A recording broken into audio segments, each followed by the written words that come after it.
occasions under self-finance or private institutions category as an endorsement for the innovation and entrepreneurship development efforts among students and faculty of the university. The university has also been ranked with 4-star grading in KSURF Young University category in 2019. In recognition of contribution to the new knowledge generation, the university has been ranked among the top 50 institutions in India in the SCI Geo Institutions ranking consecutively during the last 2 years. There are multiple faculties of study in the university which are represented by the standalone constituent units.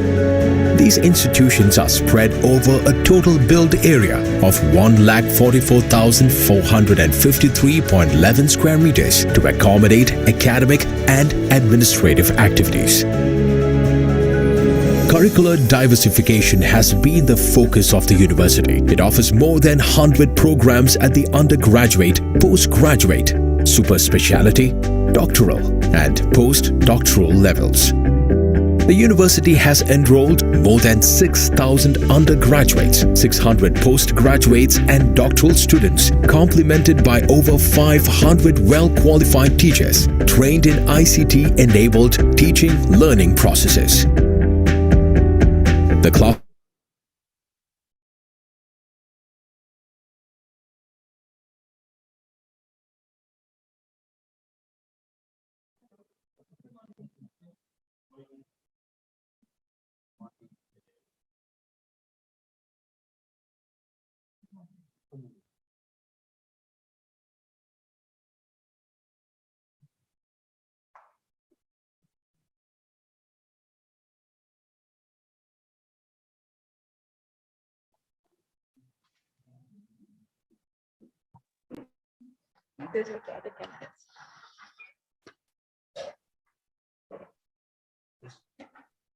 Good morning to one and all.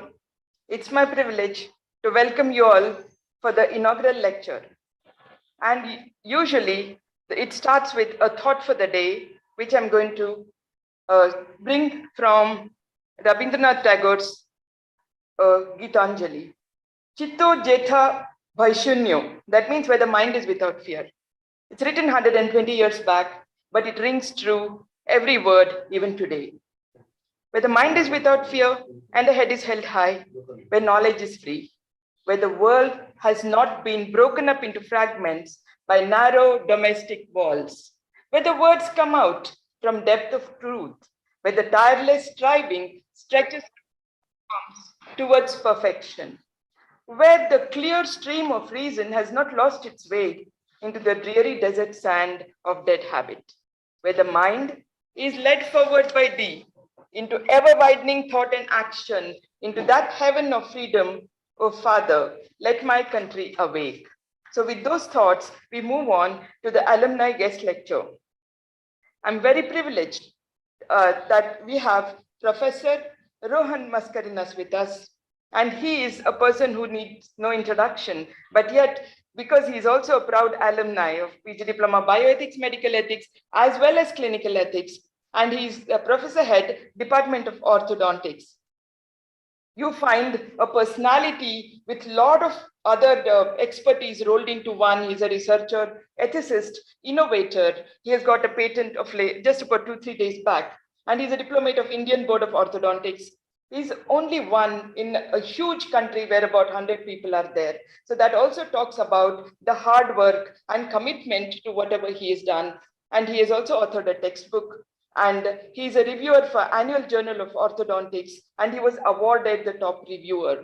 He has also received Research Award 3 times.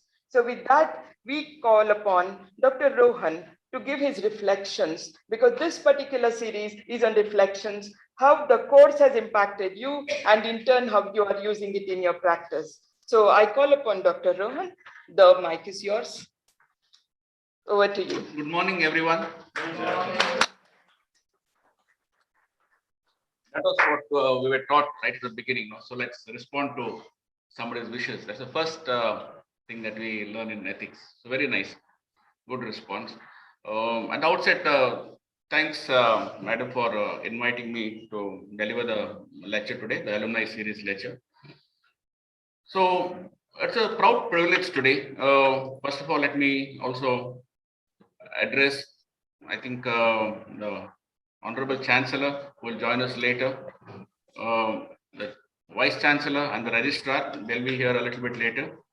Welcome everyone, including the faculty who are my teachers in the Center of Ethics, the other faculty, alumni, and the present batch of students.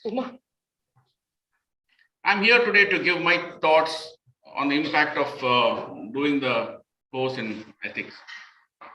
So now it was the year 2016. And prior to that, I would always think I should do some course on ethics. Now I would always see Madam, I would see Dr. Ravi Vaswani. I was hugely influenced by the way they would, interact with people and things like that. For some reason, I thought maybe bioethics, what biology is again a big headache, it's not our cup of tea. And then again, medical ethics. I had 2-3 thoughts on that. And then they came out with this thing called PGDBEME. So Diploma in Clinical Ethics. I thought, okay, now I'm a clinician. So let's go and enroll for this. So I got enrolled and came and sat here like you all are sitting today. Sat here. And the class was full.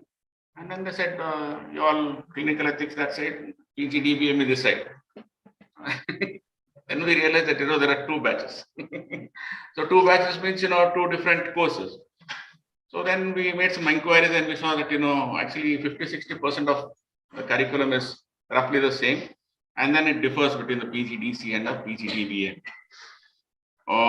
Then we went and made a request. There were 3 people from our department, so it always makes sense. I feel when you have somebody else enrolling with you, so that you can study better, learn better. There is more interest because you'll come from diverse areas. You are coming to a new place. Now you want somebody when you go back. This is not a daily program. So when you go back, you need to learn, you need to talk, you need to discuss. So it's always good to have somebody along with you. We were lucky enough, we had Dr. Saista who was also there, and also not Dr. Mohammadi. So Begum, yeah, correct. So we thought, we need to somehow convince Madam. So 3 of us went together, and then we told Madam, see, we're interested in both the courses. Can you give us permission? So Madam said, let's see. We put it up before the higher ups, and then Madam Board of Studies and all that. And they said, let us do this one off. You're allowed to do both the courses together. And I think that is the best decision that we have ever made. For me, it is actually transformational. This course actually transformed my life, transformed the way I practice, and has been very, very fruitful, joyful. I'll also go through what are the things that are impacted. Normally, I wouldn't really write down something, but I thought, there's some things that are really impacted. So I've written a few points that I should, reflect on. So now this course is about so many things. They take you to movies, they take you field visits, they give you breakfast, they give you sweets in between, they do play acting, and it is really wonderful. You'll really enjoy because you're sometimes in your own shell, you wouldn't want to come out, you do some play acting, you made it to teams, you go on field visits, you see movies, very nice. So, but the first thing they showed us was this cave and somebody tied. We got scared. What is this like? Somebody tied there and one light and all that. And they said, this is the allegory of the caves. Oh, a little bit scary at that time. Then they told us, see, what it means is when there's light from the back and you're only seeing a shadow and the things that the shadows are made from. You're only seeing black and white. You're not seeing anything else. It does not make any sense to you. It's either black or he's wrong, he's correct. That's all. We have no other opinion. We either condemn somebody or we say somebody is good. You see TV debates, actually, nobody can take a middle path. We cannot say maybe it was right for that circumstance. We are not looking into that. Frequently, you see these political debates are either just totally right or totally wrong. But actually, the truth lies somewhere in between, what we call the gray areas. So we started looking at gray areas more and more of gray areas. And with time, believe me, this gray has become colorful. It has become very colorful. Because initially gray, you think what mess I got myself into. Earlier, my mind was simple. I could just, decide something very fast. Now I have to think about, 100 things. Am I doing the right thing? Is it right for him? Is it good for him? What is all this? I was actually, living a very simple life. And now it's become very complicated to think. But then slowly, as time passes, your life will become very, very colorful, will become very joyful. So that is the allegory of the cave that you'll be told of. And it actually has impacted not only me as a person, but also as a practitioner. Now we are practicing what? The art of healing. We are practicing art of healing. We also have the power actually to create harm or do harm. So that's why it's very, very important that we know what is ethics. Ethics is not about something telling you this is a code of ethics, you do this, this, this. No, it's that awakening from within. What you're doing, is it right? No, that's some sort of deliberation. You need to pause. Sometimes now we see the world is going so fast. Suddenly Corona came. It gave us some time to sit and pause. And with that lockdown period, many were initially very frightened, very scared, but they're also now sometimes missing that time. We had time. And what we were told, there's a pre-COVID world and then a post-COVID world. But later what we see, we're going back to the same things. We have not made use of what we have learned. No, we should actually, others is no use. Now we might learn any amount of theory. If it does not impact your life, it's absolutely no use. So as you start your journey, you should remember, whatever you're going to learn, you should, in some way, it should impact you. The way you function, the way you deliver your care. Especially we as health caregivers, there's so many questions that come to our mind. Somebody comes and asks, should you take vaccination? We don't know what to tell. The government is saying, yes. As a matter of fact, there's a home nurse who had a small child, and she's saying, my father told me not to take because, first of all, a small child. Now, I said, this is what the government says, but more than that, I don't know. Earlier, I would say, no, the government is saying you must do this and you must go with that. But now we don't know. They're saying some other complications are there, but whatever it is only now a matter of choice. What is autonomy? You'll be told about his 4 principles. As you go through the course, you'll be told about his 4 principles. I think first and foremost is autonomy. And this autonomy is important for the society because even the US Constitution had this thing called First Amendment, where you're given the freedom to say what you want and to do what you want and to act. As long, what is Mahatma Gandhi? As long as you don't encroach in somebody else's freedom, you have all the freedom to do what you want. And actually, we should not be judgmental. This is what we frequently, somebody does something, we apply our standards of ethics on him. It can be anything. It can be anything. It can be matter of food or matter of watching something or matter of discuss. But we will say, oh, he's bad, he's good. We are judging. So we should come out of that. Slowly we should come out of it. But you have no right to harm others. So your freedom ends where the other person's freedom begins. Next is mindfulness. Mindfulness, I think, is the most important. So earlier we were just doing things. I remember we would go with friends, talk about somebody, about something, and just laugh.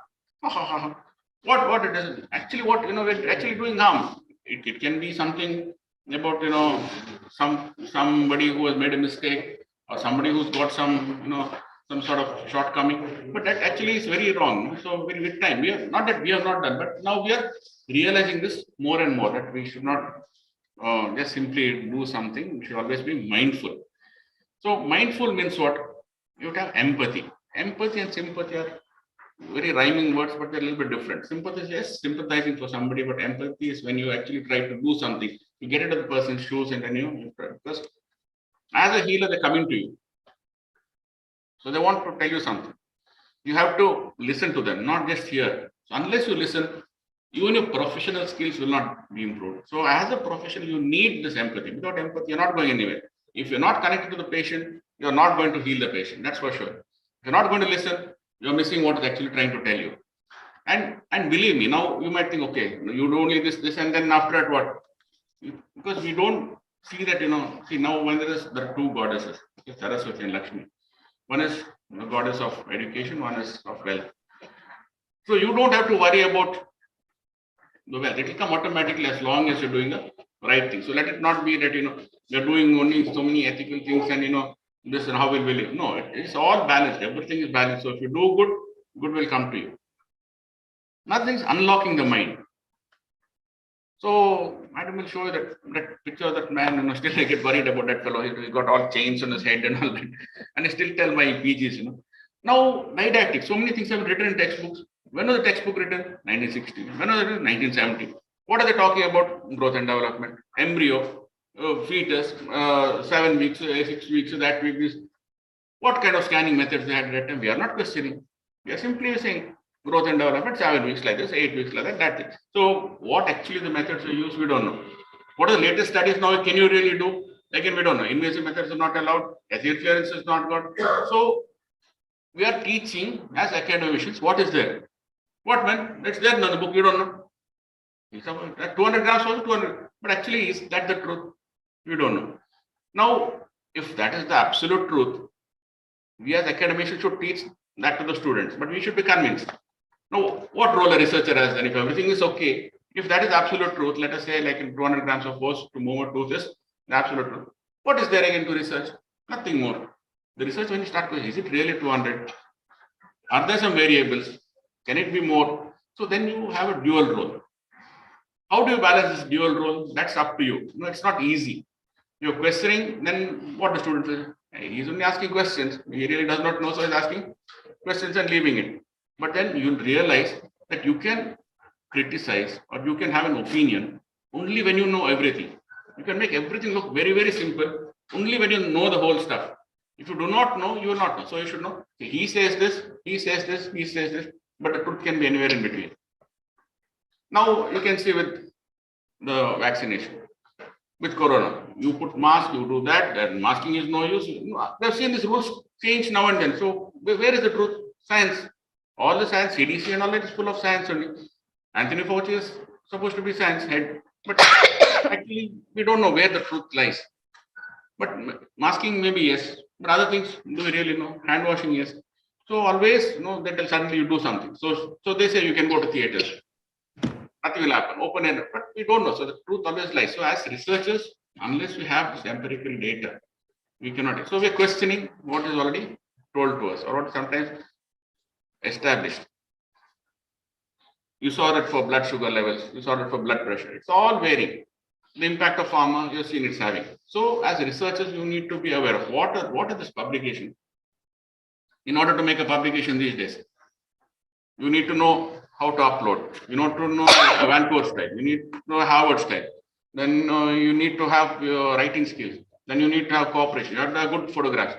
But that actually, what it can do, it can actually suppress your real knowledge which you have built or which you observed.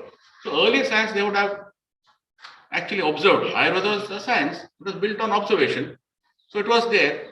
So, but now we are what? We are laughing sometimes, from village. No, see, you don't do that. It's not good. Don't eat that. It's not good for cough. Or this is, you don't do, this is not good for your stomach. And actually, what did we see we were laughing at them. That was village science. But did we see that during Corona time, actually we did this home remedies, small cough, something and all, we did pepper, lime, all those things, so many things, concoctions we had. And we were actually feeling better as it did. How many of us actually took other medications? The moment on small running nose, now see, you don't see anybody running nose, no sneezing, nothing. So what has happened? We really don't know. But were home remedies useful? Yes. Did we really become aware about those foods that we should eat? But at that time, we're simply not mindful. We're saying, okay, that is simply something that is that is a village belief or something like that. So we need to open our mind. So you should unshackle your mind. It's very, very important. So we are sometimes academicians, we are researchers, we are also practitioners. So if you cannot balance all these things, ultimately your role is to deliver to the patient. You need to deliver good care. You might be an academician, you're learning what others have told you. You're researching and you're seeing for yourself. And then you need to deliver. So another important role, what I learned is do not do to others what you don't want to be done to yourself. Now, you don't like something, somebody, saying something to you. So please don't say the same thing to others. So certainly we see a patient, oh, nice, wonderful, everything is nice. A little bit. So you soften everything. No, you don't like somebody simply telling, what you did is not right. What you're brushing wrong. Okay, I think you're brushing well. Maybe, you can make it better this way. So you try to soften up the thing, You talk to others the way you want others to talk to you. You behave with others the way you want others to behave with you. So mindfulness is part of it. Unlocking the mind, becoming aware is part of it. And also then don't do to others what you don't want to be done to yourself. So what does ethics tell us?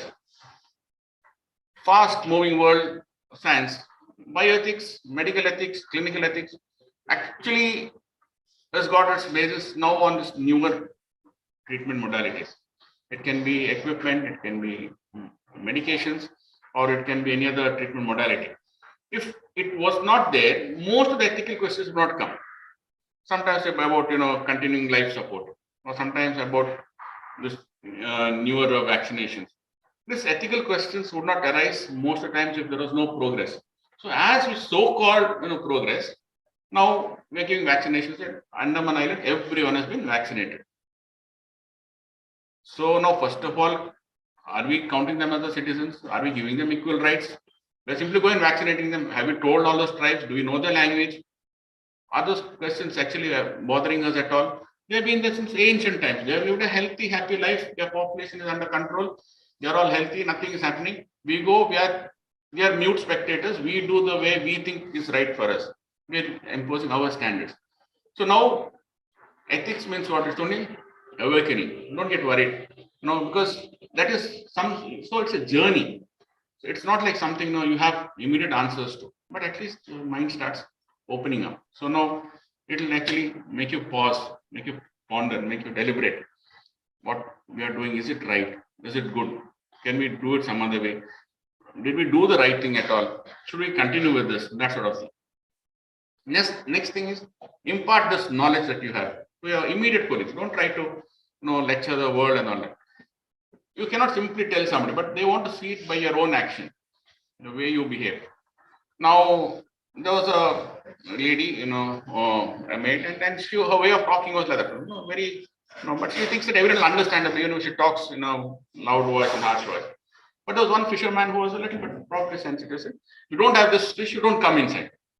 I said, you don't say like that. If I could see, he felt bad. You say it other way, when you have this fish, you please come in. The same thing you're telling, but you're actually becoming more mindful of him also, of your behavior. So as you see these people and start, telling them and impacting them. Now, this has a positive impact in our department. It took some time. What is ethics and all that, what it is. But then we had a course in Mulya Pravaha. We sensitized people about publication ethics. Other people say, I get somebody we give, what is the credit you have to give? Nothing, no acknowledgement, nothing. But slowly people are becoming aware.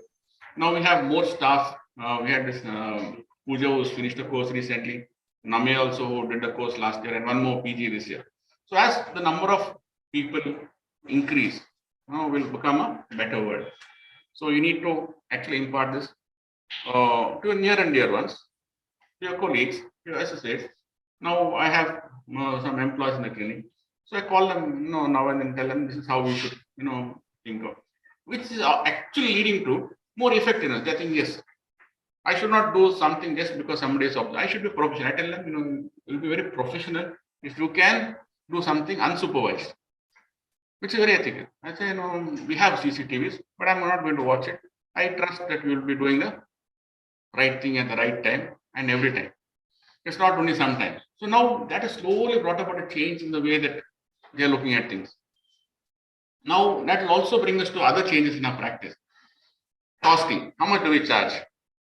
Are we overcharging? Are we charging less? We frequently ignore the employee. We say, we keep the salaries same. We don't, and we're trying to give discount, or we're trying to take a more profit. So these things need to balance. So we need to make them also partners. So part of business is also impacted with this. So it will tell us you're giving good quality treatment, charge good, but also see that the employees are benefit. Don't give them as sort of a dole or like some. You tell them, this is part of the profit that has come out of the good work that you have done. Make them feel, partners in progress. And you will see that everybody, it's a win-win-win situation. These other 4 principles, that autonomy, where you need to give the freedom to the patient. There are many people say, sir, I convince the patient. What convince? No, convince the patient. You only tell the patient the facts.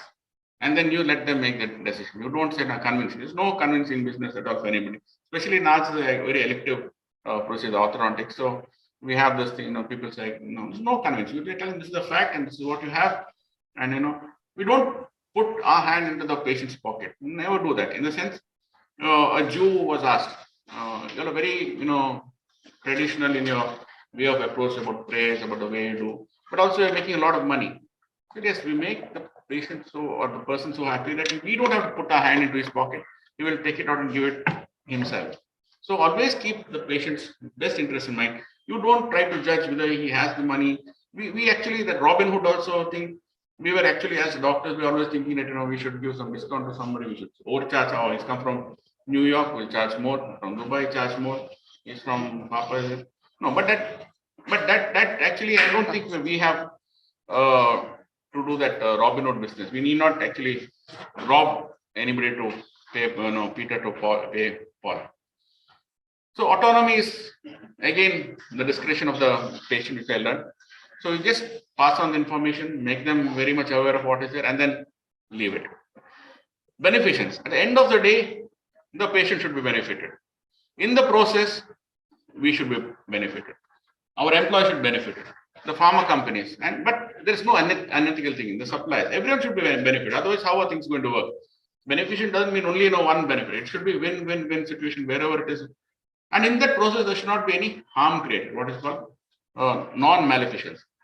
So I believe when you follow these three things, like the autonomy to the patient, you think of the patient's benefit first time and every time. Every doctor who joins our clinic, I tell them, every single time that you make a decision, it has to be patient first. There is no second choice about it. And they said, doctor, he said it doesn't have. He said that all payment comes later. First, you're a healer, you just heal. Because I have a practice in a center of the town. So many big people come, but there are also people who come, who don't have money, they come and you won't believe it, They may not have money, but somewhere they will go and they will send some patient to you who can really afford and who will pay. So it always, this universe is a universe which actually conspires to do what you wish for. So you should wish for doing something good.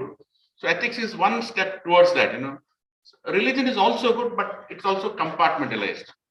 At some point, you're saying that this is my religion, though we have no rule, I have become a Catholic or a Christian, not out of my own choice, because my parents were and because they have baptized me. Before even I was given the right to vote or right to marry, but then I had the right to choose my own religion. And I don't have the right to change my own. It becomes a big issue. Every one of us are compartmentalized by those things. Whereas ethics is one step, I think, at least it frees you from your thinking. We cannot actually say, I'm not going to church. And then again, we don't know where the barriers, where you can, but things like that will happen. So there is a social problem also there as of now. But at least we can unlock our thinking. Consent always cannot be got written, though it's desired. So sometimes verbal consent in the Indian context. Now you see the Western countries when they make songs, they make a lot of songs in the individual. But in India, somebody writes the lyrics, somebody sings, and then somebody else again acts. We have playback singer, we have a lyricist, and then we have. So we do things a little bit differently. So we are taught of ethics now as in the current form, which is, I think, post-dating the Second World War. Most of the things that happened were, after the atrocities were done. But we have ancient civilization, ancient history. If you see that Atreya Anushasana or this thing, Sushruta Samhita, they're actually predating 7th century BC and things like that. So where they also had a high quality of debate. So Atreya Anushasana was also about having a debate, like Socrates from Greece. Now they had this way of debating. So you need to debate, and then only when you debate, deliberate, and then are mindful, we can actually increase the standard of care. So the standard of care is slowly being ingrained into you. You cannot do something good to only somebody. Like somebody is saying our root canal instruments, so we'll only do it once in the morning. So no, you have to do it for every single patient, or you don't do. You tell them, sorry, you run out of instrument. No, simply one patient to see another one. No, we have enough sets. So said no, buy enough sets, no more. Everything is standard of care has to be the same for everybody. You may not be able to charge, they may not be able to pay, that's not your concern, but you have to deliver the same standard of care. So these are the things that will actually be slowly ingrained into as you progress. And then when we come to what are the needs for the day, university, we need to do some research, we need to do publication, and there's a lot of, sometimes some frictions happening because of that. There have been some mistakes that have been made. One of our thesis was there, it was lying. So after many years, somebody came, he sent it as a corresponding author, he sent it for publication. Somehow there was a mix-up and this corresponding author's name came as a first author, and then any number of communication, then we could not change it. But that was a mistake that did happen. But we should be aware of these things right at the beginning. Publication ethics. So ethics is about everything. It's not just about some things. Coming to research, patent. Now, I myself have 9 patent applications, out of which one was granted just yesterday. And that also had a small story. So there was one PG whose brother was in initial science. So he did all the work about this robotic positioning, about MATLAB. MATLAB is a software, edge detection technology, all the things he did. We provided the idea. Sadly, his name is not there. Now, when I look at it, we don't know why. We don't know, because we are not mindful. It's not that we were wanting to exclude him. Now, when I look back, I think Anita also had done her course, but it's not like willingly we did that, because we're not mindful at that time. He did all the hard work for her. She's a student, she has to do, she used to go tell him, brother, no, so her brother will do, only one sister. Whatever she tells, he has to do. He did everything. He gave him a publication, and then we went for patenting. And see, his name is not. But did we do the right thing? No. But can we change? No. But at least the best thing we could do is at least tell him, we regret what we did. We should not have done. That's the next best thing that we can do. Tell him that we're very sorry about these things. So, India, we do things differently, I told you. So, we can adapt some things from what we're learning. We'll be taught so many things. You can adapt it the way you think fit. And progressively, you can, change with time. So, ethics is a journey. Like a good traveler is never really keen on arriving there. He's just enjoying the journey. So, ethics is a journey. You will see ethics in so many things. When you see newspaper articles, you'll see ethics. When you see politics, you'll see ethics. When you see something about research, vaccination, you start seeing ethics in so many things. So it's a very, very fruitful journey. So I wish you all the very best. You have done a fantastic thing by joining the course. I know the alumni also had a real good time. We as a 2016 batch, we had a fantastic time. Same place. We used to have breakfast. We used to watch one day there was a spider, coming. Afternoon time, trying to keep the eyes open. So we had really play acting and all that. So it's a really wonderful time that you will have. So enjoy your journey. It has transformed me as a person, transformed me as a professional. And many times you'll be thinking, ethics means what about I really don't want to speak about it, but if you're doing good things, if you're doing with a clear mind, that money will just follow. Many times you might use the money the way you want. Somebody might buy a very expensive watch. Somebody might buy, it's your freedom, it's your autonomy. Somebody who wants to give it and do something good to somebody. Even when you're doing good to somebody says you're selfish because you're doing it to fulfill your own needs. You want to be happy, you want to go to heaven, so you're giving. But that is your choice. So don't be under the impression you go all ethics. No, everything that you do, if it is good, if it is true, because we are part of the universe, we cannot say that we are devoid from this universe. So as long as you're part of the universe, you have to accept that what you do will have its impact on you as a person, keep you happy, joyful. So I wish you a very, very joyful course. And also to my alumni friends, thank you for attending. Thank you, ma'am, for inviting me.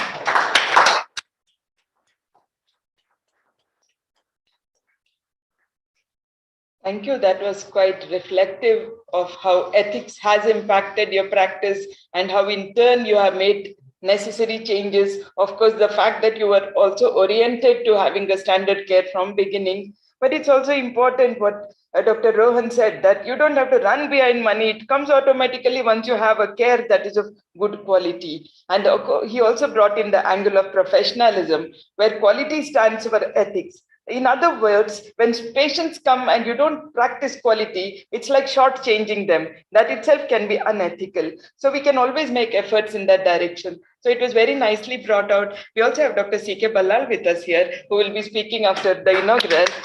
So we welcome you, sir. We also welcome Amar, who was there. And we should say that we have been enriched by the students who are a part of the group, because Dr. Vijayalakshmi, again, from our first batch of PGDBEME batch. So we also have some of the faculty who are teaching, like Dr. Elena is here, and also we have Mudassir. So the question is, how have we benefited? teaching is not one-way process. It is two-way process because it's our thought that impact you, and in turn you give your thoughts on it, and we try to decide what is right from wrong, which suits in a particular context. The same cannot be applied as a cut paste on another context. So in the first batch itself, we used to have such discussions that at the end of the day, 4 o'clock, 5 o'clock, we used to leave from here, go to Ocean Pearl, and then try to study. Vijay Lakshmi can talk about it because she was in the first batch. And what started as a kind of rethinking. So it was a never-ending questions, because that was the very first time we were trying to seed ethics ideas, and there were a lot of why not, how then, and how will it improve? If only 5 of us are ethical, how are we going to change the world, and so on. But that enriched us. It enriched us to show the proper direction as to how, because everyone giving their ideas added on to the cumulative learning. And that is why we feel proud when we have a huge alumni. We have added to the national base of ethicists, research ethicists, bioethicists, and technology assessors, and so on. So for that reason, I think it's a proud moment for us, having more than 135 alumni.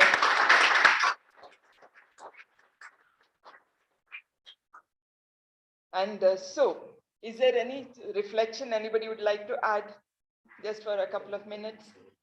We still have 2-3 minutes. I'm keeping my eye on this. Like, what made you think that you should do the course? Anybody? Nasil, you want to say?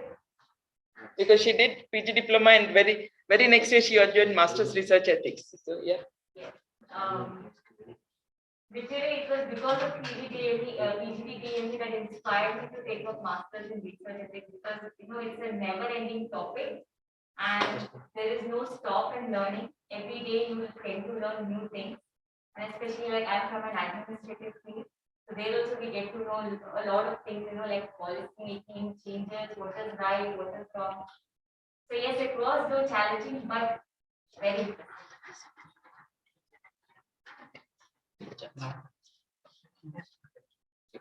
Okay, thank you. Because that is the interest that continues on and on. And one of the things that really inspires me and a lot of us who are here is an attitude of lifelong learning.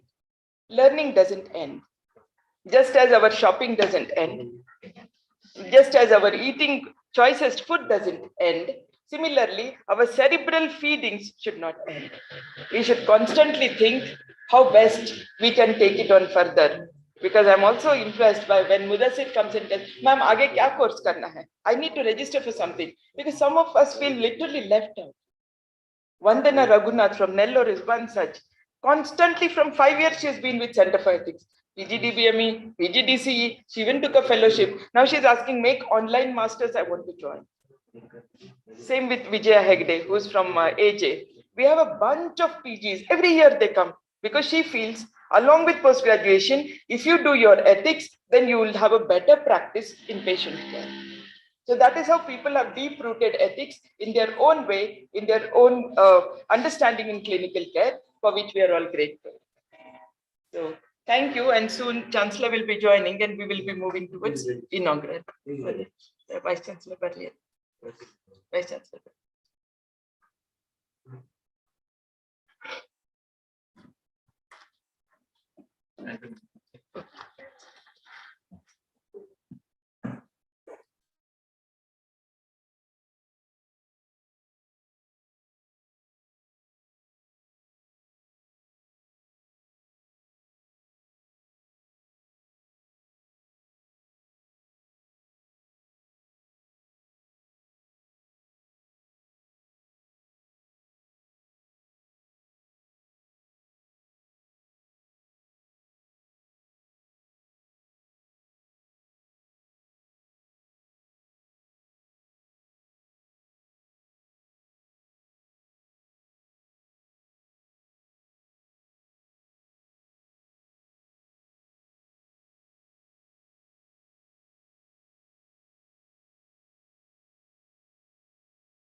The Islamic Academy of Education was established in 1991 by Mr. Yenapoya Abdullah Kunhi, an entrepreneur philanthropist, with a vision to provide quality higher education.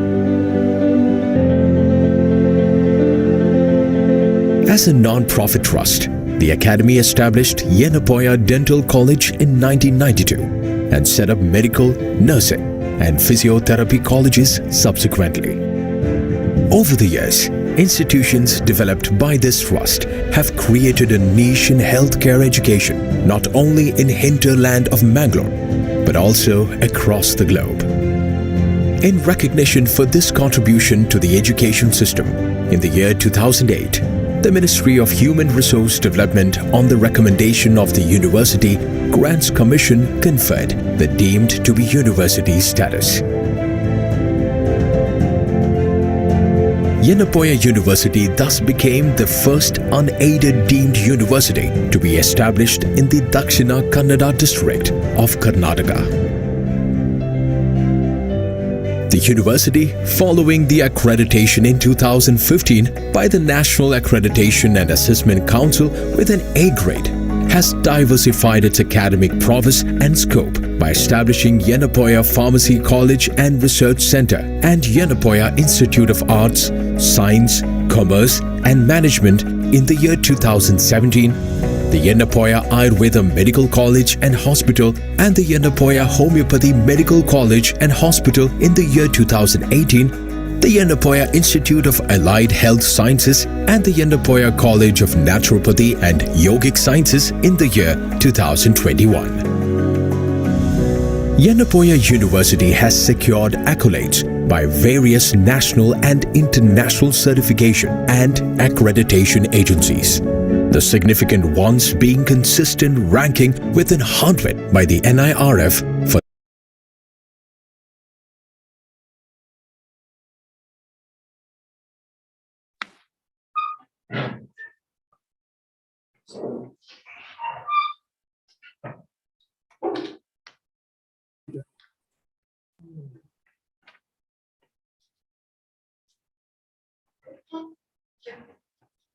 Good morning, one and all. It's a proud privilege for me to have the inaugural of the 12th edition of the PG Diploma Bioethics Medical Ethics and also the alumni lecture. And to begin the day, as the prayers go down, the blessings go up and the blessings come down, I invite Master Zaid Zubian to give the prayer.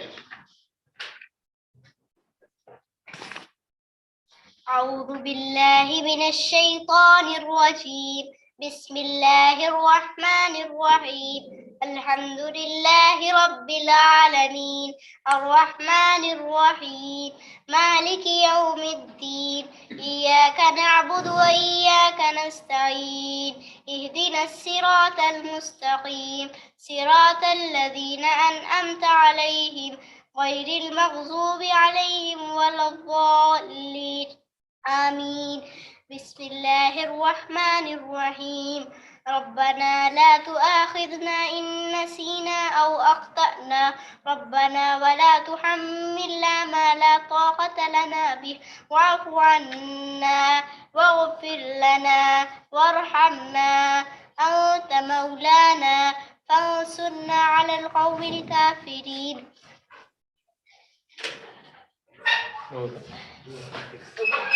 We request Nasir. No, so Nasir, please give the translation. Dr. Nasir is a forensic anthropologist as well as alumni of MSc Research. Nasir, translation. Bismillahirrahmanirrahim.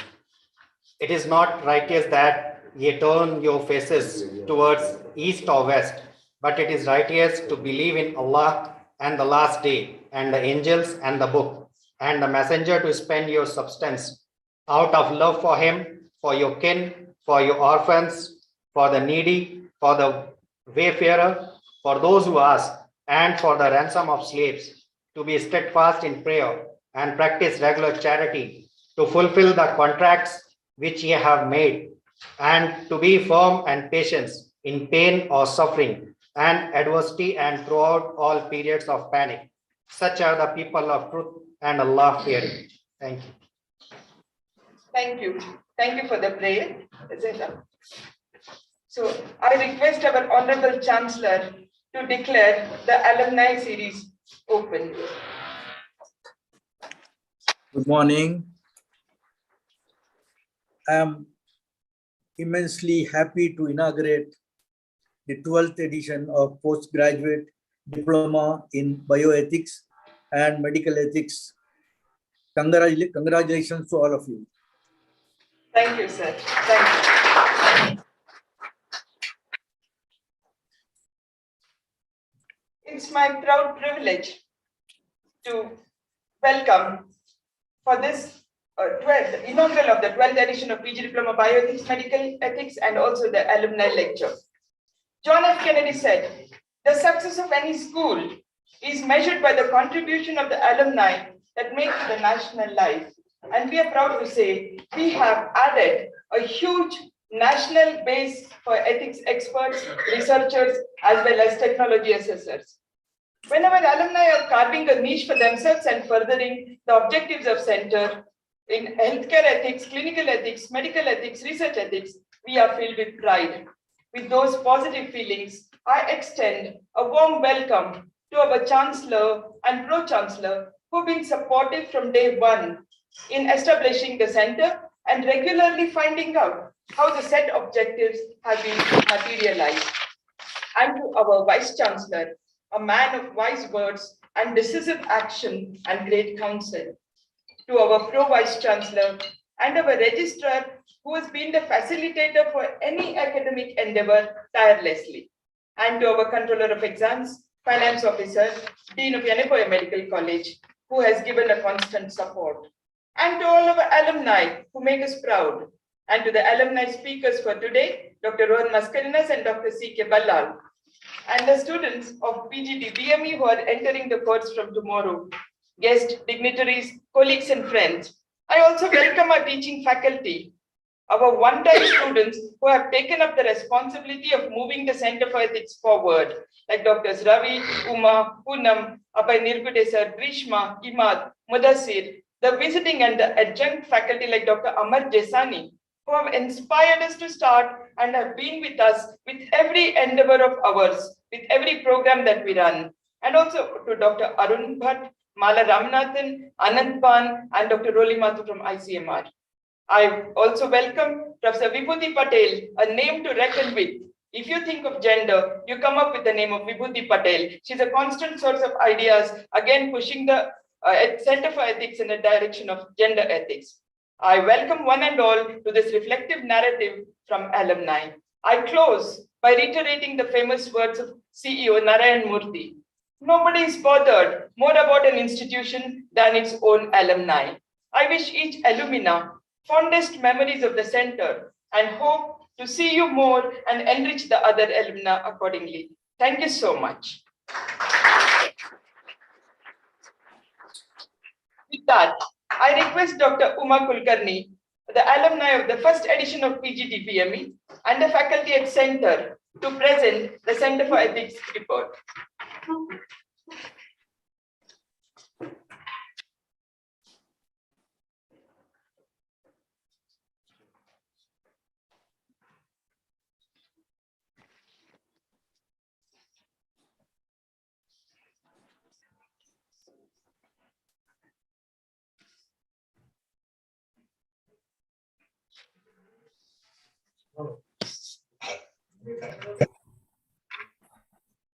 Respected dignitaries and faculty,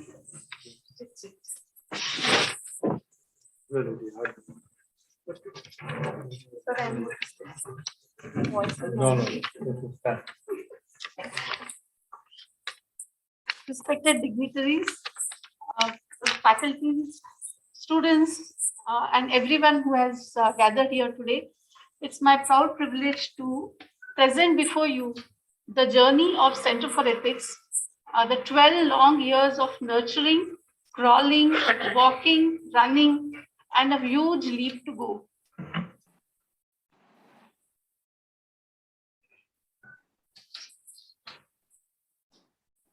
If you happen to look into the website of Center for Ethics, www.ethics.edu.in, the first thing that will come to your notice is this beautiful logo for Center for Ethics. So I thought this is a good opportunity to introduce this logo to you. This logo was artistically created by a team of enthusiastic undergraduate medical students of Yenagoya Medical College to depict bioethics as a harmonious amalgam of healthcare, environment, and ethics. Please do not miss the DNA helical structure in that, the embryo seen hanging from the tree, the animals, birds on the tree of healthcare. CFE strives to bring about a reawakening of medical ethics and bioethics. So why I have stressed this term reawakening is because when you go and speak to people and ask them, do you want to join a course in ethics? The most constant answer that we receive from them is, what is there to learn in ethics? We already know about it. So it's more about reawakening rather than teaching ethics. How did it start? In 2011, February, the Center for Ethics was established with Dr. Veena Vaswani as the brain and heart behind the establishment of the center. She completed her MA in bioethics from the Erasmus Mundus in Europe. And after that, she came here, and this great idea of starting the Center for Ethics was hers. And it has really taken a good shape after 12 years. There are many firsts in India for the Center for Ethics. This is the first dedicated center for ethics education in a medical college in India. There's no other center which is placed in a medical college dedicated to ethics education. It's the first to start the PG diploma in bioethics and medical ethics, and consistently running for 12 consecutive years. It's also the first center to start clinical ethics course. There's no known clinical ethics courses running in India. It's also the first one to receive an educational grant from the NIH USA for the research ethics program in India. CFE, therefore, continuously strives to venture into new ways of imparting ethics education in India, and has really been successful in doing so. So this was the first batch in which me, Ravi sir, Rashmi Jain, Vijay Lakshmi, 8 of us joined this course as if we didn't know anything about ethics. We wanted to learn so much about ethics, and we were the first batch of 8 students. It was a completely different experience, and we have learned a lot from that year onwards. It's not just the degree that mattered, it's the learning that has happened from that year. And there were many batches which have come after that. We have 125 and more PG diploma graduates from Center for Ethics, and we are still counting. In the year 2011, we had 2 MOUs. The first one was with Johannes Gutenberg University, Germany. The first Indo-German CME in clinical ethics was conducted. Student exchange program, international student exchange program started, and they also started a certificate course in clinical ethics consultation. This was proposed. The other MOU was with the Duquesne University, Pittsburgh. In 2011 and onwards, we had a lot of student exchange happening between Germany and Yenagoya. More than 50 students have visited, and they have taken part in observership, in clinical observership in Yenagoya Medical College, visiting various departments in the clinical side and learning a lot from them. Apart from that, 2 students from Yenagoya and 2 faculty members have visited Germany for some kind of observership and training program. In 2012, the first batch of certificate course in clinical ethics started, in which again we joined. A few of them who completed PG diploma, bioethics had joined. This later got upgraded as PG diploma in clinical ethics in 2014, and innovative teaching through teleconferencing was the first time. Even before COVID, we had thought of it, and we had taken part in it. 13 students so far have taken part in the clinical ethics program. 2012 onwards, we have intensive summer workshop in ethics and research, which is called ICEWare. This is an annual research ethics workshop conducted, which includes the ICH GCP training. Students, faculty, EC ethics committee members, social scientists, lawyers, and many other people have taken part in this workshop and have benefited from it. Mangalore and beyond, Karnataka and beyond, we have had people coming from various fields and areas taking part in this research ethics program. More than 250 faculty and individuals have taken part and benefited from this, I swear. 2015, sorry. Previous slide, please. 2015 onwards, we have started value-added courses in bioethics and environmental ethics for the undergraduate students, as well as clinical ethics and medical humanities for undergraduate students. It was initially not called a value-added course, but this course was started for them. 64 students have taken part in the value-added course in bioethics and environmental ethics, and 45 students have taken part in clinical ethics and medical humanities. A lot of activities which teach these students about ethics, including posters, walkathons, and skit competitions, which they have won an award at Father Muller's Medical College, are the highlights of this program. 2017, the UFIC Master's Program in Research Ethics was started.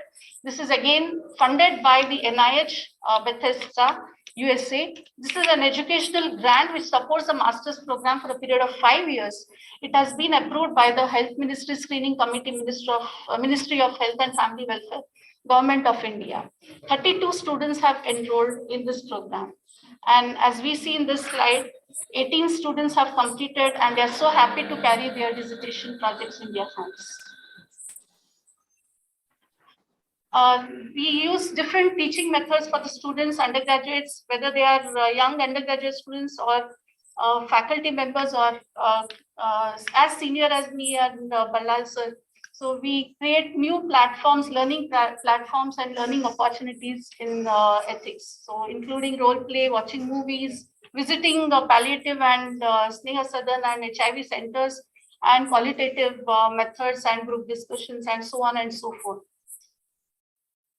This is Encircle. This is an Encircle club, ethics club of Yenapoya, which started, and we had activities regularly. It has stopped for a while, but we wish to start again. Once again, we had a lot of activities, including World Water Day and many other observations relevant to environment.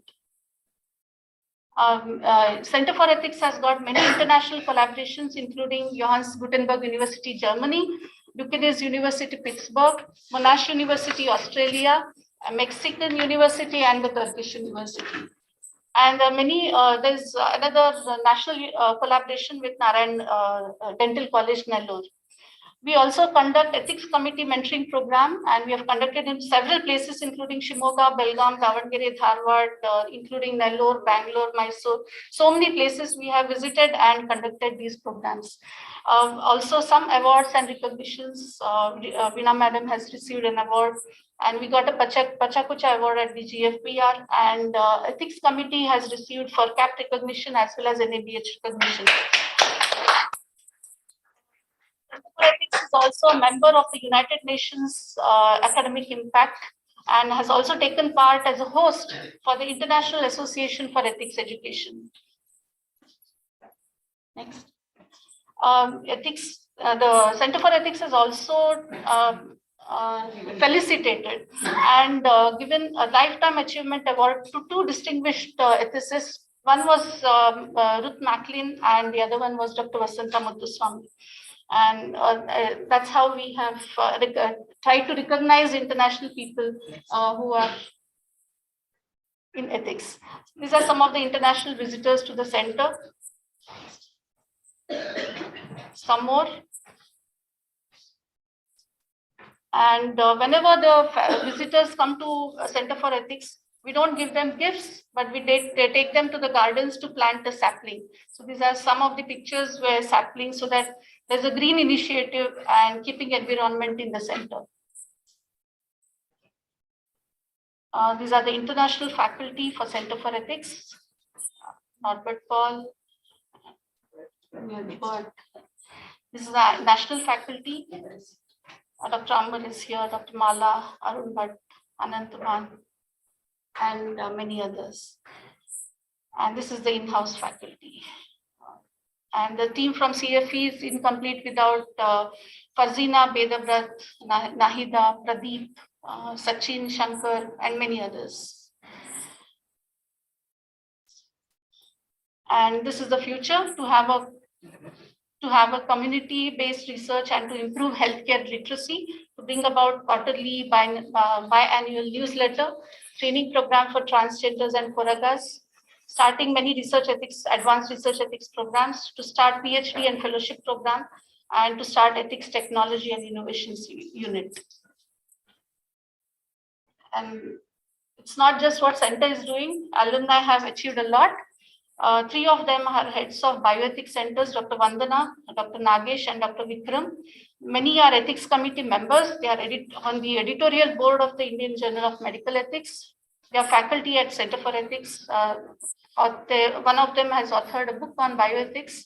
A batch has donated books of philosophy to Center for Ethics, and some of them are members of scientific review boards. So, with that, I end this program. And wishing the Center for Ethics many more glorious years in ethics education. Thank you so much, everyone. Thank you, Amma. And like I said, the 1,000-mile journey begins with a step. This would not have been complete without the alumni who have been literally the actors behind this Center for Ethics and who have taken it forward. So I request our Honorable Vice Chancellor, Dr. Vijay Kumar Sir, to deliver the address.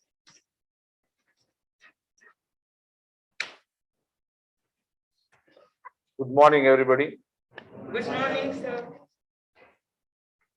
Respected Chancellor of NAPA deemed to be University, Registrar, and my colleague, statutory officers,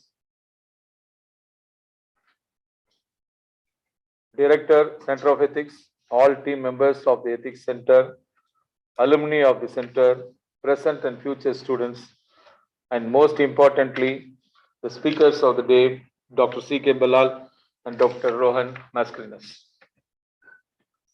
I wish you all a very good morning and also a very good day to go on from the ethics point of view.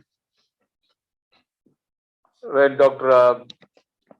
Ravi Vaswani met me to be there as a guest today, what transgressed my mind was only one thing. First thing that came to my mind was, which I read long ago. I think it's an editorial by Harvard University, some journal, I don't remember. But I remember what is written there. Unethical medical practice is easy to do, difficult to detect, and very easily justifiable. These are the 3 sentences which I can never forget. I repeat, unethical medical practice is easy to do, difficult to detect, and easily justifiable. And for that, I remember what he has written earlier, afterwards also, a good example they have given. That also I remember. When a patient is sitting in front of you with a headache of 10 days duration, you wantonly mutter a word, tumor, and then say MRI brain, without any hesitation, the patient will get it done because you are very subtly used the word tumor, which has hit them very badly, and they will get MRI. You know very well the result of the MRI is going to be negative. That is why he said it is very easily justifiable and very difficult to detect. It's very subtle. The patient is happy to get an MRI which is negative. Right?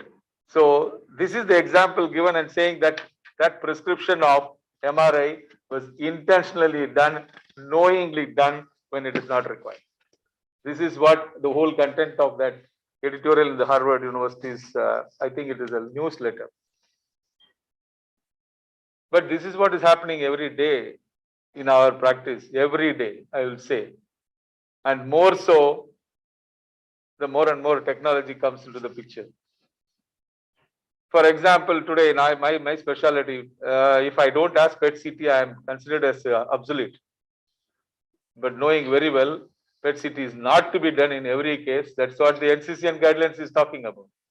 So I really do not know whether I should go and teach everybody where the PET CT should be done or should not be done. And that's where we are leading. And obviously, it is most of the time dictated by two terms. One, for your purse, and two, somebody else's purse. Meaning, the companies, the pharmaceutical companies or the diagnostic companies which come and teach you, they teach you what to write, not science of it, but luring you with a, I don't know what language I have to use. I am very, very strong in these words, this side. So that is why I try not to come for this sort of meetings. Because I'll be so open that many people will get upset with me. But it is actually a medical fraud, if you ask me. It's a medical fraud. Knowingly we are doing. I can keep on giving examples, examples after examples. I was talking about MRI, now I talked about PET CT. We'll come to cardiac. Very clearly it is written in the guidelines that when to stent and when not to stent. And they are putting now 4 stents, asking that I can stent, why not I stent the 4th one? They can put 5th stent also. God has not given one more artery there, otherwise they would have done. That is how things go on. We are trying to justify using our intelligence. That is the unfortunate problem in our country. Many, many times I feel intellectual or intellect has become a negative for us. We start using brain too much for our personal self growth rather than for the patient-centric activities. Unless we move towards patient-centric activities, this is not going to stop. This is not going to change. And giving excuse is very easy. If I don't do, the other person will do. It's very, very standard answer given by many of my colleagues when you say why you are doing this, when you know very well it is, should not be done. If I don't do, somebody else is done and will do. But this sort of excuses cannot be an answer for the unethical practice. Unethical practice has crept into us in such a level. The ethical practice is being laughed at. Ethical practice is being called as old, obsolete, and residue. So somebody is going to reject soon me if I continue to talk in this tone. But the point here is that somewhere we'll have to make a beginning. Somewhere somebody has to get up and say the right is right and wrong is wrong. If that amount of power we don't have, I have to again quote. When I start talking, a lot of quotations will come. I need not prepare and come. If you are not going to say no to something which is not to be done, then you are part of the ill. So being silent is not going to be the right approach. You are a part of the evil. You have to get up and say this is wrong, this is right, what to be done and what should not be done. If we do not do that, again I am telling you, can't say no, I am not taking money, I am not doing this, I am not. You are a passive partner for that, if not an active partner. Because we always talk in tobacco usage is passive smoking and active smoking. And I don't know how many of you know, the incidence of lung cancer, 12% is equal on active partners and passive partners. So whether you are as passive partner by saying, keeping quiet and say, no, I didn't say yes or no, so I am not a party. You are a party. You are a part of the traffic, you are the traffic. When you are a part of the traffic, you are the traffic. So you can't say, no, I didn't do that. Please understand, somebody else doing something is not the right way to do. Many times I have said this, even in my own practice, I have told, I have to quote now what we wrote. Doing something, what is done by others, irrespective of what is right, is uniformity. But doing what is right, irrespective of others do, is the morality, is the ethicality. So you should be ethically correct instead of telling he did it, so I did it. He said it, so I do it. Somebody else do not decide what car I have to buy. Unfortunately, today that's how no. The TV of yours is decided by the neighbor, not by you, right? Somebody else's decision of buying a BMW has made a decision in yourself. So in small things also, we are not taking our own decisions.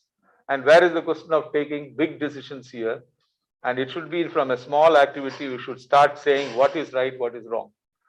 And I am happy that you are all here to learn the ethical part of it in an ethical way and probably in a structured way. I learned it as an old timer in an unstructured way, my own. We are all autodidacts. I don't know how many of you know what is called as autodidact. Autodidact is self-learning.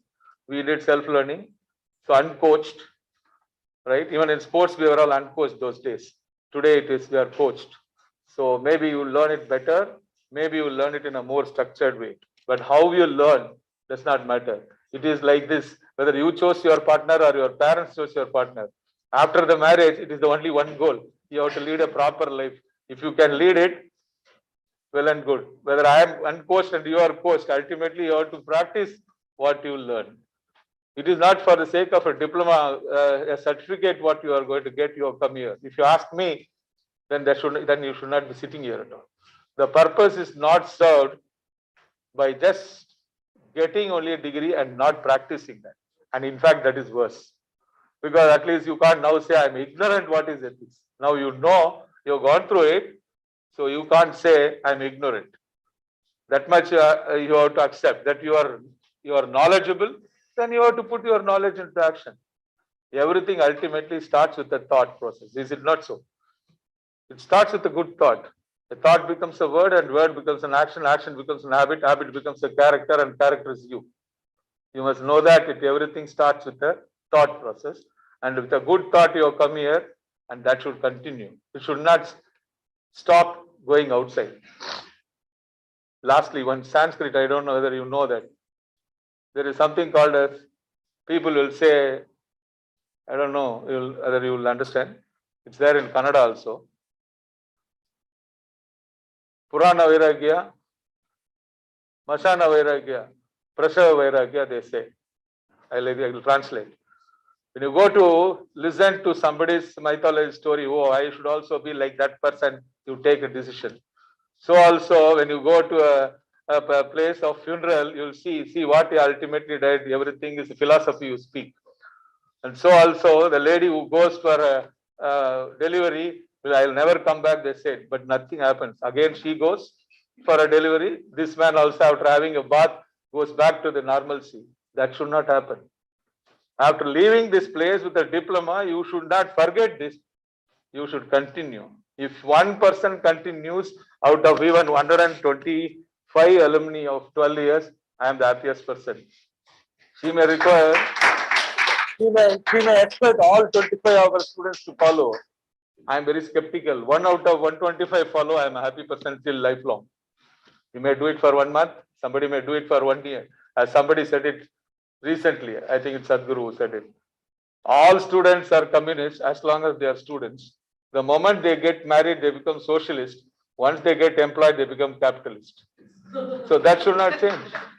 That should not happen. You should continue with your vision for which you have come here till you die. That should be there. And nothing will happen. Nothing will happen. People in the system will try to break you, if not suck you. I have to tell you this. I stood there for 5.5 years. Nothing could break me. Nothing could suck me. I am still here. Nothing has happened. The system is like that.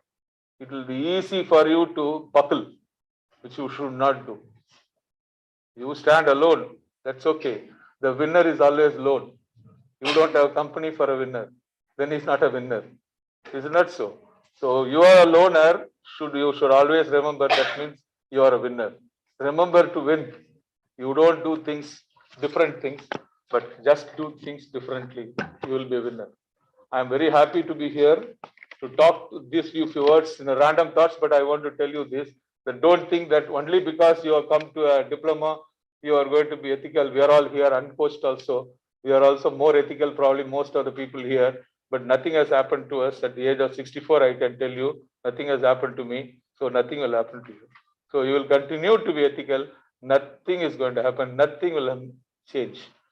Just because somebody, again, I am repeating that before I conclude, you should not allow others to dictate what you should be or what you should not be. You are what you think you are. You can do no more than you think what you can. You can be no more than you think you are. So be you are. Thank you very much for this call.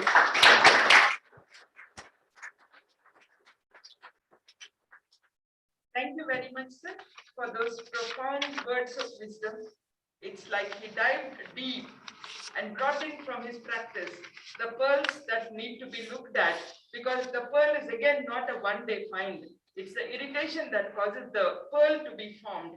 The constant irritation could make any person endure, sustain, and become better. So instead of being reactive, understanding, facing head on the challenges, and still calling a spade, that's why in the introduction I said man of words and decisive and incisive action.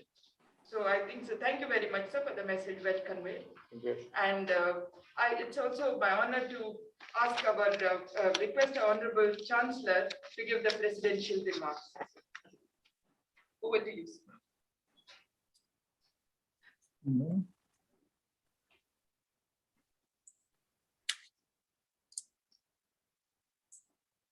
Good morning to all of you. Vice Chancellor Dr. Vijay Kumar, Director Center for Ethics Dr. Veena Vaswani, respectful members of Alumni, management, staff, students, friends from the media, guests, ladies and gentlemen. Warm greetings to all of you. I'm happy that the Center of Ethics is celebrating the 12th year of its inception and celebrating Alumni Day today. A special word of appreciation to our eminent alumni, Dr. Sikia Ballal and Dr. Ron Mascarenhas, for being a part of the alumni lecture today on the impact of bioethics, clinical ethics, learning in ethical practices. As the first ethics dedicated center in the medical college in India, the Center for Ethics has made commendable progress with the milestone achievements since its inception in 2011. Under the directorship of Dr. Veena Vaswani. Correctly only said. My heartiest congratulations to Veena and her team. I am thankful to Dr. Vijay Kumar for his wise advice. He has given a strong message to the students. I always believe in ethics in medical practices. I'm also happy to know of the future plans of the center, especially the creation of PhD programs in bioethics, research ethics, and gender ethics, which are not available anywhere in India. It's encouraging to know that the center will also be applying for international grants from Wellcome Trust and World Health Organization in order to enhance research ethics. Also noteworthy is the plan to convert a full-time MSc Research Ethics program into an online distance learning program. This will indeed be a great boon to students both from India and overseas. While once again congratulating Dr. Veena and her dynamic team for these accomplishments, I look forward to the greater success in the years to come. Keep up the excellent work. All the very best to each and every one of you in your future endeavor. Thank you one and all. Jai Hind, Jai Karnataka.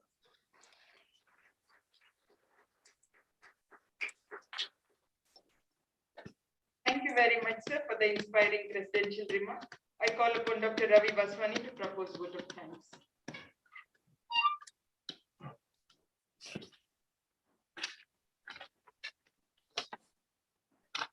Honorable Chancellor, sir, we thank you very much for All the of us support. sat. Otherwise, only Honorable Chancellor, sir, thank you very much. You've always been a source of strength and support for us. We thank you from the bottom of our heart.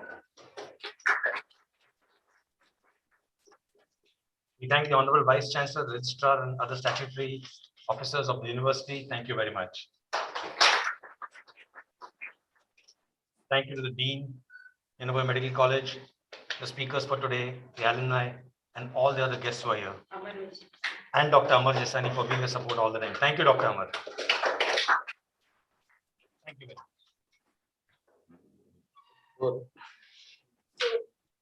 We are finished with the inaugural function, but then Dr. C.K. Ballar's lecture will begin in 2 minutes' time. A bit of adjustment to the logistics. So thank you very much. Thank you.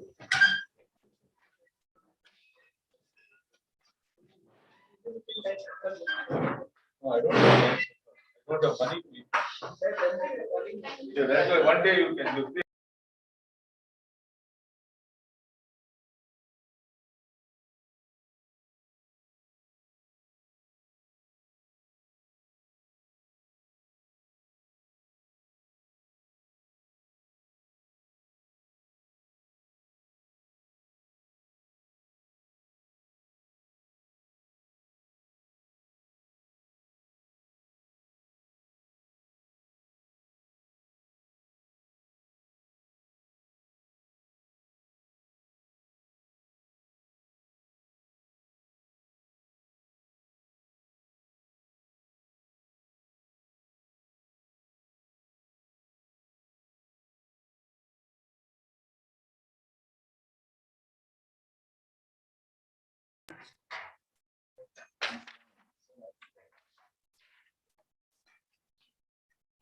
Are you ready, sir?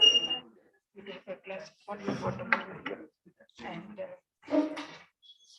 guys, are you okay? Shall we start? Would like a minute break to breathe deeply, or what? What would you like? We can continue. Fine. Can you move on this side as well, so that we can see people on both sides? I usually tend to look at only one side, then I would say blank chairs. So.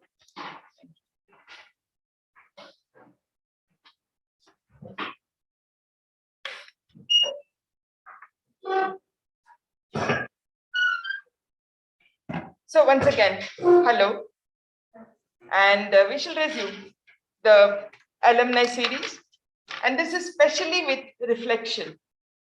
The reflection of how the course has impacted you as a person and your practice. Because ultimately, like our VC also said, ethics is not getting a certificate. Ethics is not scoring high marks or first or whatever. But ethics is, how does it work for you? How does it work for your surrounding and interpersonal relations? And how, at the end of the day, if you can use ethical theories, principles, learnings, and communication, will you be a better person? Because we were very inspired by the feedback we received from the alumni from the year 1, 2, 3. One thing that stood out, they said the interpersonal relations have improved. And they do not disrespect people, which they used to do it with arrogance because of the reflective sessions. So we believe a lot in reflection. So today we have another alumni with us, Dr. C.K. Ballal, who is a neurosurgeon, one of the most famous neurosurgeons of Bangalore. And what I feel inspired from him, when I saw him first deliver a lecture in Toastmasters, there was a lot of genuineness. It wasn't a plastic rehearsal of something that he rattles out, but it came in the depth of his heart. And then when he joined the course, I was thinking, my goodness, do we have enough to offer him that he can learn on? But then we thought, at least we are very happy that he will interact with us to add to our net knowledge, so that the class becomes fulsome when there are a lot of discussions. That is why we insist PG diploma in bioethics or clinical ethics should not be online. They should be face-to-face. You give some opportunity, somebody to speak up, and then you contest the idea, and then somebody else has an alternate thinking. And Dr. Vijayalakshmi is very aware. For hours together, we wouldn't move from an idea. We would get stuck there. But that is what brings us to that. So with that, Dr. C.K. Ballal is a great orator also, and he walks the talk. When he talks of ethics, I'm proud to say, I can point and say, this is one example of where you find ethics, because he never told this, but a lot of patients. Same thing with Dr. Rohan, because I'm his patient for quite some time. And the way things happen is you look for yourself how ethics has been embedded and how it is played out and how it is practiced. Same thing with Dr. C.K. Ballal. Even at any age, once he even discussed time management with me because he said, I'm so short of time, what can I do? I said, oh, this is the time management we follow. So I could discuss with you. But I found the sincerity to improve, the sincerity to learn, the sincerity to say, I don't know this, can you explain? And this is what is an attribute of a lifelong learner. So with that, we welcome Dr. C.K. Ballal, sir, and the floor is yours.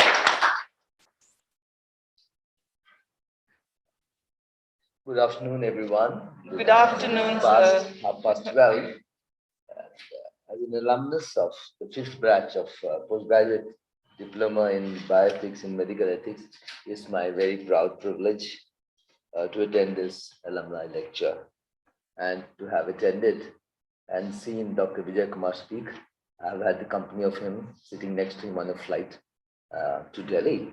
A non-stop flight from Bangalore to Delhi a good few years ago, and there's so much we talked, and I don't know who talked more. I'm a big talker, he too is, but we had to make room for one another, be ethical with each other when we were talking, and we exchanged a lot of notes. So it was a great privilege to be here today and to have learned from this under the stewardship of Dr. Veena Vaswani, Dr. Ravi Vaswani, Dr. Uma Kulkarni, and so many others, and also my fellow alumni who are here. I've learned a lot from them, and I enjoyed my 1 year plus here at the Center for Ethics.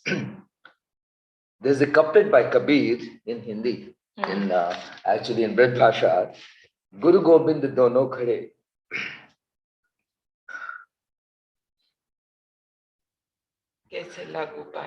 गुरु गोविंद दोनों खड़े काके लागो पाए बलिहारी गुरु आपने जिन गोविंद दियोगता है. So when you're in a session like this, you don't know what to say. We had the prayer and they had the Govind shown to us, but I think teacher is the greatest God. And that's what I learned in the center. You know, the teachers here are like, the more you want, the more you get. It's like an example which was given to me by my professor of surgery. It's like, only when the calf suckles, milk flows from the calf. So the more you suckle, the more milk you get, even if they try to hold the calf away and tight. Okay. You do yearn for it. And the milk of knowledge that I got here is something that can never be replaced. Now, why this? So I was just thinking about the 12th year. 12th year is very significant. There are 12 months in a year. Jupiter goes round the sun once in 12 years. And our Masaka Abhisheka of Gomateshwara is held once in 12 years. Kumbh Mela is held once in 12 years. So 12, at least for me today, being here, will be etched in my memory, because all they've spoken here before, presented a paper at conference, this will happen. And I pay my special obeisance to my guru, Professor Veena Vaswani, Dr. Ravi Vaswani, Dr. Uma Kulkarni, Dr. Jisani, even Dr. Sunil, the Pandya was here, Dr. Sunil Pandya, so many others, and Dr. Rama. Mala Ramnathan. Yes, Mala Ramnathan, and so many other things that I learned here. So I'm deeply indebted to this center, and there's something that I've got here, which I must share. And I drink from this cup every day. Drink from this cup every day. This was the memento, or a parting gift, which was given by Veena and Ravi to me. And what was shown, the emblem is here. And I did not contemplate so much on the emblem, but I delved more into this cup from which I drink my morning tea for the last so many years. Wonderful. Nice to hear. You can see this change, so I'm not telling a lie. And my wife asked, why are you taking it? I said, I'll tell you the story later. So before I go on to let you know how this course has helped me, and in my professional work as a neurosurgeon, I find it was more to satisfy my curiosity. Like what your Vice Chancellor said just now, Dr. Vijay Kumar, that we were kind of, to some extent, the blind leading the blind in some way. We never had a structured course in medical in ethics, bioethics, medical ethics. We just imbibed it from our teachers.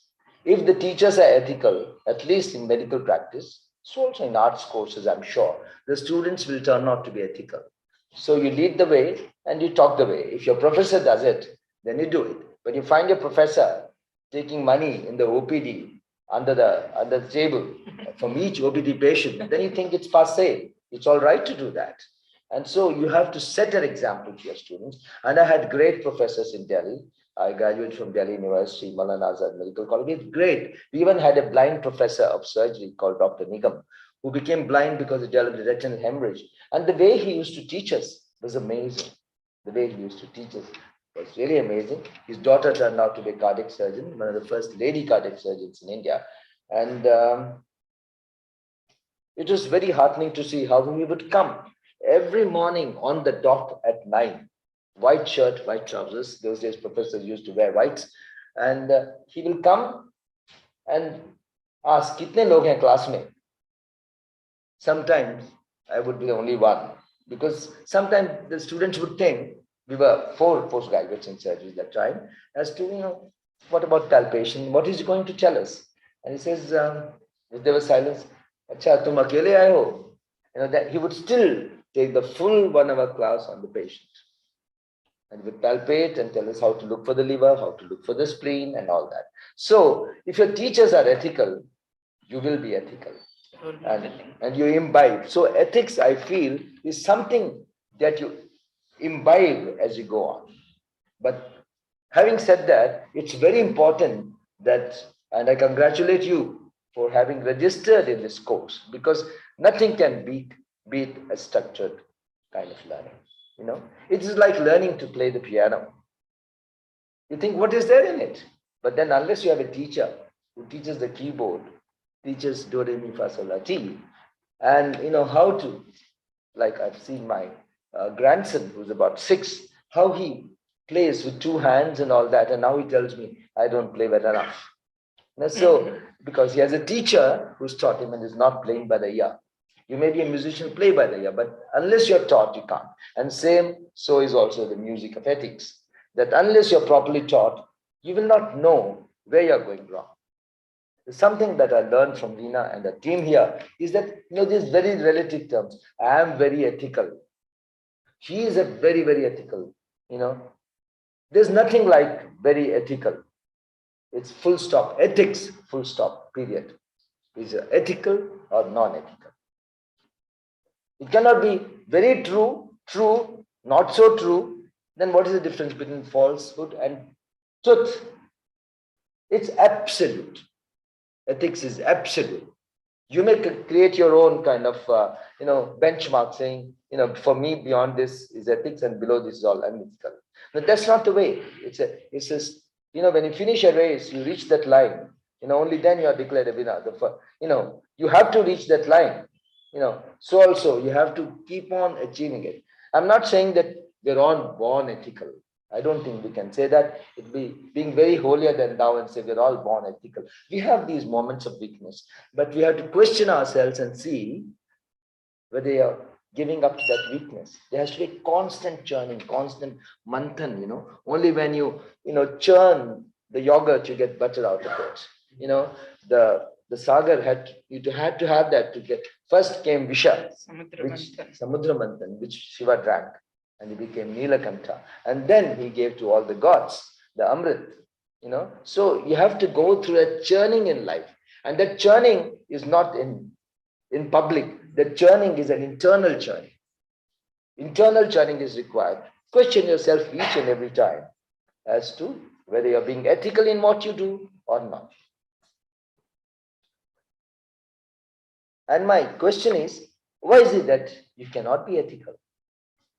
Why is it that you cannot be ethical? Even in your weakest of moments, you can be ethical. In your weakest of moments, you can be ethical. I had this attitude of know it all. Mujhe sab jata hai, mujhe sab aata hai. I had that thing. I know. Collar up. I know everything. Top of the class always knows everything. But it's not true. Only when you look into yourself, you realize how little you know. How little you know. And the big ocean of knowledge has been something, I've been taught to swim in it by the center here. Now, coming to the topic proper is how has this helped me in my profession as a neurosurgeon? I think that's probably what you want to know. When I joined this course, I told a couple of friends, they said, no one can teach an old dog new tricks. So I said, I'm quite happy to be a dog in the center and learn some new tricks in ethics, which I don't know. And that's how I started. And the other stimulus was Veena Vaswani, younger than me, and taking that course in Erasmus Mundus. Yes. And she was doing that, and she was a Toastmaster with us. And I said, oh my God, if she can do it, why can't I do it? I will not do Erasmus Mundus because I've got all the cutting to do. But then, I'll join. And she told me that. Absolutely. She told me that you wait, we'll be starting a course and you can join them. Prophetic words. Yeah, I remember that. Coming to the places where dilemma means two horns, you have these two horns and you're always in a dilemma. There are a lot of dilemmas. Some things are very, very clear cut, but some things are not clear. And I find the more you know, the more you look into yourself, more often you'll have dilemma than not. More often than not, you'll have dilemma. So one of the first came to me was about organ donation in my clinical practice, because that's a topic that's been given to me as to how this course in bioethics has helped me in my practice as a neurosurgeon. Any neuroscientists here? Anyone neurologist, neurosurgeon? No, neuroscientist, neurovirologist? No one. Anyway, it's a universal thing. If it affects me, it might affect you also. And if you learn from it, you can. Organ donation is something that I really, I learned, and this was a moment when I had, and this is going back, way back, when I really didn't have, but then I kind of reframed it and looked into it myself, was when a young child was asked for organ donation. I mean, they didn't ask him, asked the parents. It was a head injury, child with head injury, brain dead, the usual stipulated 24 hours had gone by, and all of them was obviously in a 12-year-old, were all intact, BP was normal, and was an ideal candidate for organ donation. And my boss came and spoke to the parents who were clergy. As you know, in Church of England, they marry the priest, and he was sitting and he said, he's brain dead, please donate the organs. And he went away. And I was the senior registrar at that time in Hospital for Sick Children in Manchester. And it fell upon me, as it had to, and as all you know, the treating team, does not, you have called two independent, and that had all been done. So the priest said to me, you're not giving the consent. We don't know. I was very surprised, because this appeared as if somebody who were very elevated people would have said yes. I was taken aback. And he said, the reason, he said, why so? I took a chair by the side, outside the ICU, and pulled a chair and sat near them. We didn't like the way we were asked. We didn't like the way we were asked. Then I said, it will be my job to convince them, because the next day my boss will say, why did you waste those organs? Waste those organs. Why did you let them go waste? So I thought I must do my best. And I pulled a chair and talked to them. And I said, why is it? He said, it's the way people talk. We were actually prepared to donate the organs. So it's sometimes the way you say things makes a difference. I'm not going to delve into, you all know, we'll learn it, but there's a way of saying things which makes a difference. You can say, you can serve the bitterest of pills in the sweetest of ways, and it will be accepted. And you can, the sweetest gulab jamun in the world, but it may not be accepted. You just throw it there and say, take it or leave it.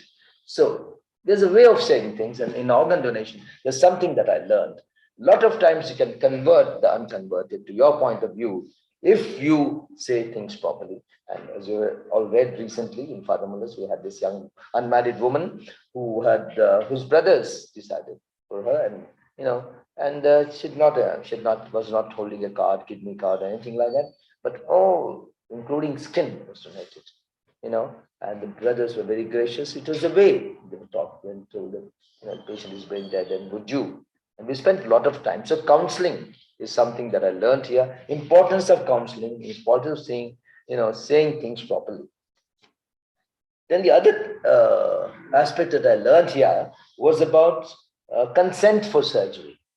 That is something that I learned from Veena, Professor Veena. No, please, Veena. I learned here is about there's nothing like high risk consent, and I've been spreading this message, and it's been like talking to a wall.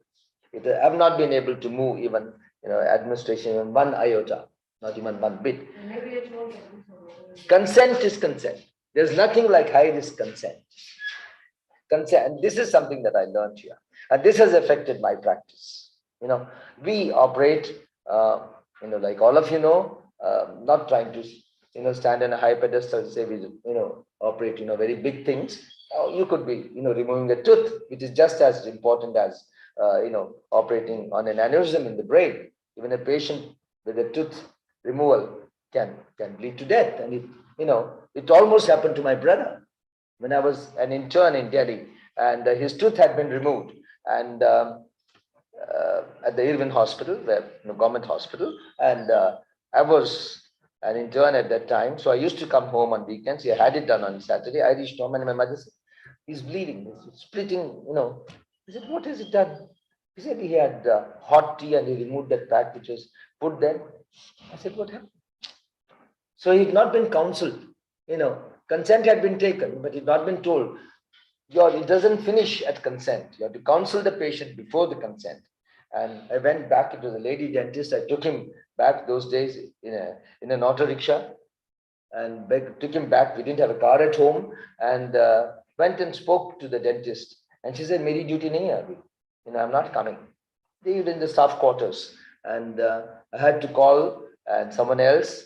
There was somebody called Dr. Thukral, one of the doyens of dentistry, and he came in the night and he sutured and said, "But bataya nahi tha ki garam cheez nahi pehni hai, ye pack kyun hataya? Why you removed the pack? You're not supposed to have hot." So this is where. So even small things can go wrong. So there's nothing like high risk or less risk or more risk. Consent is consent. And this I learned in my practice, because some of my colleagues, they tell their anesthetists when things are going wrong, this very bad aneurysm you're posting, diabetic, hypertensive, but I've taken consent for death on the table. But, just because you've taken consent for death on table, what about controlling all the other things before you take the patient to surgery? Have you asked the physician? No. It's a very bad risk surgery. This came to me again now we do wiring, what is known as coiling of aneurysms versus clipping of aneurysms. And this happened to me very, very recently when a colleague's wife suffered from subarachnoid hemorrhage when she was driving. She was giddy and she fell and nearly had an accident, but it was not a head injury. She actually suffered from brain hemorrhage, subarachnoid hemorrhage. We found neck stiffness and all the other signs were there. She was becoming drowsy. But the husband, the pediatrician, wanted to know, I'm not giving any names here, wanted to know, what would be the best thing to do. So my cousin, who's HOD in the department where this lady works, rang me. I said, "The two things which can be done, we'll talk after that. Let the angiogram be done," because patient was improving from the initial ictus. And they said, if it's a broad neck, do coiling. If it's a very small neck, narrow neck, it will be difficult to coil can't enter in, then we'll do clipping. But one has to see. But then when the patient was admitted under the neuroradiologist, I'm telling you all these examples because no better way to illustrate what I've learned than through examples.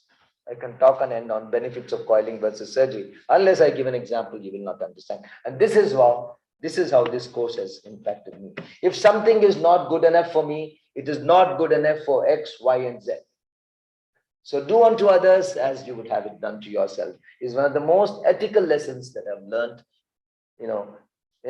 which perhaps I knew, but it was driven home to me in a structured manner here in the center, and I benefit tremendously from it. So they said, saw the angiogram, it was easily coilable, but the person was admitted because we always have to have a surgeon to see the patient as well. Just in case something goes wrong while coiling, the surgeon should be informed so that in case something happens, he's available to do the clipping. You have to hold hands. We are colleagues in crime or in doing good, whatever you say. When we treat people, we're all members of a team. We're all members of a team. And we have to have this courtesy towards one another, saying that if you're doing, I'm stand by. If I'm doing, you have to stand by and be available. So for interventional radiology, this is very, very important. They're doing something. If something goes wrong, person should be available. It's important when you do angioplasty. If you tear the artery while putting a stent, the cardiac surgeon should be available. So they always inform a cardiac surgeon that you're doing a case. Who is on duty, which team is on duty, not a particular person. So similarly here, we needed a neurosurgeon to be available. But the family was told, you're admitted under neuroradiology. So you take his consent and do under him. You know, I'm in the operation theater. No, I'm not coming. 3 calls were sent to the surgeon to come. Admitted under radiology, karne do usko. Let him do and we'll see what happens. Finally, an assistant was sent who said the same thing. Admitted under radiologist, let them do. Otherwise, it has to be admitted under us. So here, what our Chancellor, Vice Chancellor said, you know, this becomes very, very relevant. Why do you want to do it when another way of is available? Finally, I said, don't worry, I'm available. You know, we'll see. But coiling is the best treatment for this, and do the coiling. And, you know, thank whatever you say, God, you believe in God or destiny, or you're an atheist or agnostic, whatever. Things went okay. It was easily coilable. The person has recovered and gone home. Whatever little deficit she had, recovered. So this is very important. Ego should not come in the way. This is what I've learned in treating a patient, because it could be next. You could be the one next time, or your near and dear could be the next one next time. So as a surgeon, I've learned this, that in ethics, it's very important to be very, very clear, you know, and there's nothing like more ethical or less ethical. Ethics is ethics. If something is not good enough thing, it is not. And I asked in a webinar, they were talking about big aneurysm, giant aneurysms for clipping. Okay, giant aneurysms are one of the most easily coilable. Not that I'm afraid of operating, but during our training, coiling was just starting. But now coiling is almost universal. 90% of aneurysms in USA are done by coiling. In All India Institute, my junior colleagues does even 6mm aneurysms by coiling. Who would want a head cut on the head? The risk of epilepsy, hemiplegia and all that, when you can easily go out of the hospital in 4 days' time, is nicely coiled. Wouldn't you? Would you like it? I would like it for my cousin. I would like it for myself. I would like it for my wife, for anyone for that matter. So why not? So charity begins at home. It's one of the most important within ethics. And what is ethical for you is ethical for another one. What is not ethical for you is and not ethical for another person as well. When I asked in the webinar, my question in the chat box was easily ignored. When I said that, I want to know what the faculty would like done if one of their near and dear ones has a giant aneurysm. Would they like clipping or coiling? Total silence. Then I asked this question. That speaks volumes. This speaks volumes. So just because a drug company is selling coils or a drug company is selling clips, you don't decide. Okay? Because there are commissions, large commissions. So that's about. Then there's another thing that I learned here is about plagiarism. Reena is very, very clear about first author, second author, third author, nth author, and also how much it is. For the first time, I came to know from Reena and her team, Ravi, that you have this kind of software which you can put an article through and see how much of it is plagiarized. And I've seen this happen again and again. You know, people plagiarism in medical publications, plagiarism in neurosurgical articles where things are, you know, just and you're not given a credit, or a lot of your article is stolen, put, and then no one. I had written the first chapter in the Indian textbook of neurosurgery, operative neurosurgery, on shunt infections and how to prevent them and how to deal with them and what kind of shunts to use and the technique of using it. Recently, I looked at an article which has come again, and I was not mentioned. I picked up the phone. And talked to my colleague from Bombay, very junior colleague. I said, "Mera naam to likha hi nahi, kuch nahi bola. Koi baat nahi, but at least you quoted the chapter. You could have quoted the chapter in the book. You need not put my name. You didn't do that." I said, "We'll do that in the next edition." So sometimes you have to speak for yourself and point out if things are going wrong. There's no No good suffering, just because you're going to displease someone. You may displease a lot of people. My boss, Ben Dawson, used to say, make an enemy a day was his motto. Make an enemy a day, not make a friend a day, because you may displease. Okay? You cannot please everyone every day of the life. There will be some people you will displease from what you say by being outspoken. But then, you have to speak when it is required. Being silent when it is wrong is being done is just as unethical as trying to show and do the right things when you're on your own. When crime is being done, when things are going wrong, to be quiet is as good as being a partner in crime or a partner in murder. So that is something that I learned also in my practice as a neurosurgeon from this center.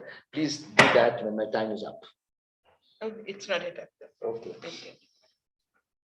I learned this is what happened in ethical practice. I learned in one of the operation theaters when it was being planned.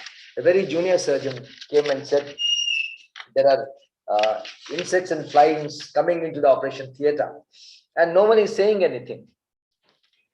We have to put that, an umbrella like a fan, which, prevents a fan which drives everything out as you enter in. You probably know of it. It's kept in a lot of places, like an air curtain. And a new surgeon who came, they said, CK Ballal has never complained about mosquitoes and flies coming into the operation theater. What you upstart, a new surgeon who joined our team, saying what this upstart is saying, the Reverend head of the department, head of the institution wanted to ask me, as to, doctor, you never complained about it. This upstart is coming and saying the mosquitoes coming and all that. So what have I been doing? I said, they've probably been swatting the flies and mosquitoes before me and others have done it for me, but things have changed. What the young person is saying is right. We need an air curtain. So just because I've tolerated it and a new person comes and says, this is a better method, you should also have the humility and accept the right thing. It's not a question of, you may find that somebody very junior sets the trend and shows that what you've been doing could be wrong, and you learn from them.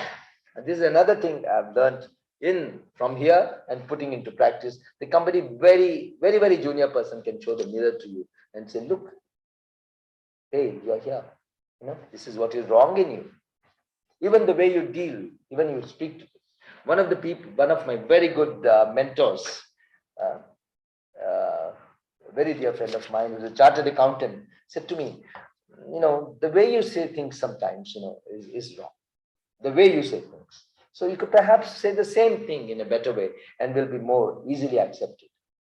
And this is something also I learned from here, that you can say things nicely and turn people from being your adversary to being on your side of the team. And that's, that again is ethical. So I'm not going to talk about the theory of ethics, but how learning has, helped me. Veena talked about time planning. I was almost in tears. Veena knows about that. I had so many things and people pulling me in different directions at the same time. Do this, do that, operation schedule, this schedule, conference, paper, so many other things. Painting of the clinic also. Painting of the clinic is going on. I did not know how to plan time. And she gave me that, the square, with 4 quadrants. And the most important thing, the less important thing, the one you can shelve for 1 week, then we can shelve for 1 month, and prioritize. And this is what I've learned and tremendously benefited. So this kind of thing also goes on.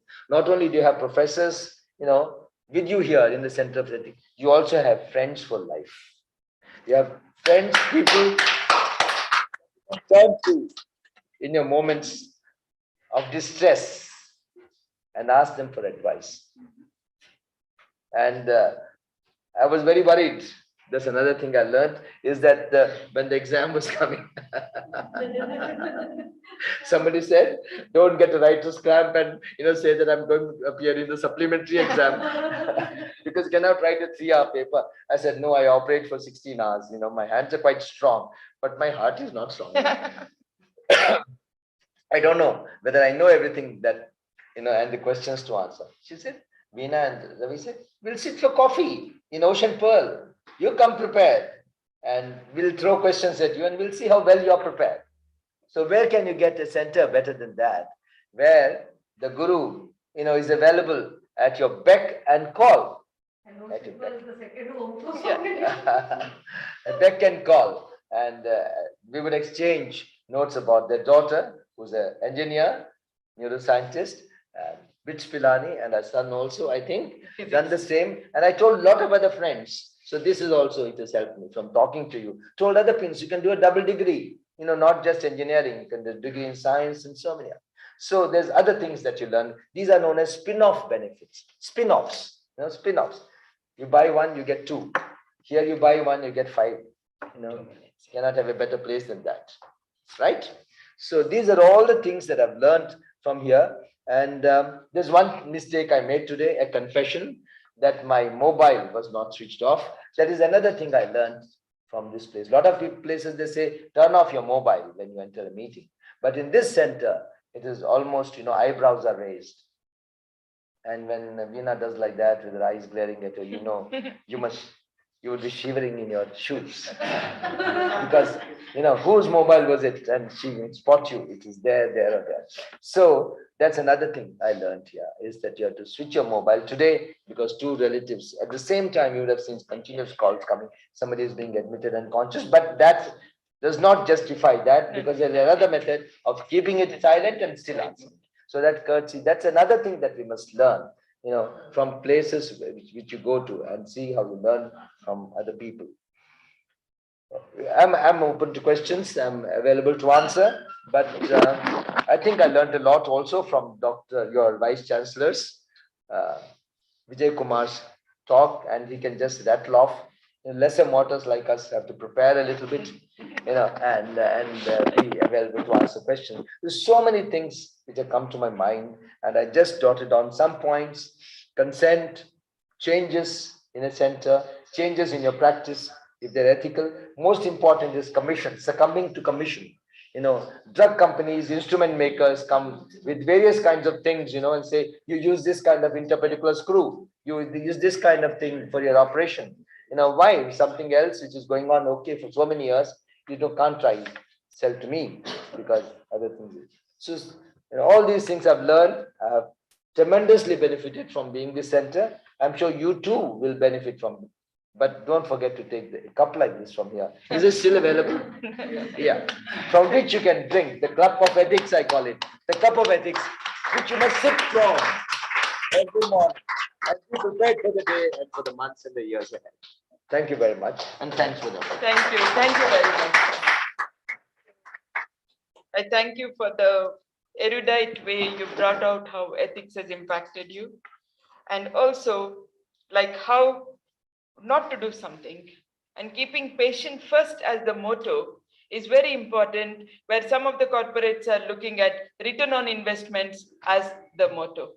So when there are these diverse objectives to be fulfilled, then the patient care literally gets hijacked by return on investment, and we are not doing justice for the profession that we are engaged to. So you brought that dichotomy beautifully, and also the teamwork of how people are like Greek warriors. Individually, they do best, but in a team, I'm not going to talk, let that person talk, because it's very much of an attitude with surgeons. It's very much of an attitude of the most super specialists, that even for the patient's sake, if we say, when is he doing? No, you don't ask him, you ask me. I can give you my time, I don't care about him. But you're talking about one patient, and he's not compartmentalized. So this is something that we need to go beyond an individual attitude to be working in the team, because at the end of the day, it is those who work in team that have more benefit with each other, with collegiality, and there's a goodwill, than a lone worker who at the end would find it difficult. So most of the surgical cases, though, especially when you have a Consumer Protection Act, because you have not worked in a team, it's very difficult to make mistake because somebody is watching your back. So we need to inculcate that as a part of ethical principle. So I come to the end of this meeting, and I'd also like to ask our online participants if they have any reflection, or would Amar would like to say something in this regard? There's something that I just forgot, which I noted on here, shortage of time, is about medical, the pictures and other things that you share. When you take a patient's photograph in the operation theater, when you take photographs of a specimen after surgery, a tumor removed, all those things, When you do that, you must take the patient's permission. There's something again, which has been driven home in the center that you can't just. And I've seen pictures going viral. Now I tell the patients, not show it off like a trophy. Such a big meningioma removed by CK Ballari. No, it cannot go viral all over the world, all over the time. The world is a very small place now. You're not in an island by yourself. It travels, and it'll be unethical to share the pictures of patients with colleagues without the patient's permission, which is again something that is probably you think but the penny doesn't drop unless you've been taught about it in a structured manner. Thank you very much. Thank you very much. And we have one question that is from Poonam, Yeah. that ethics is related to applied branch. Why? Actually, ethics is related to any branch, not only applied.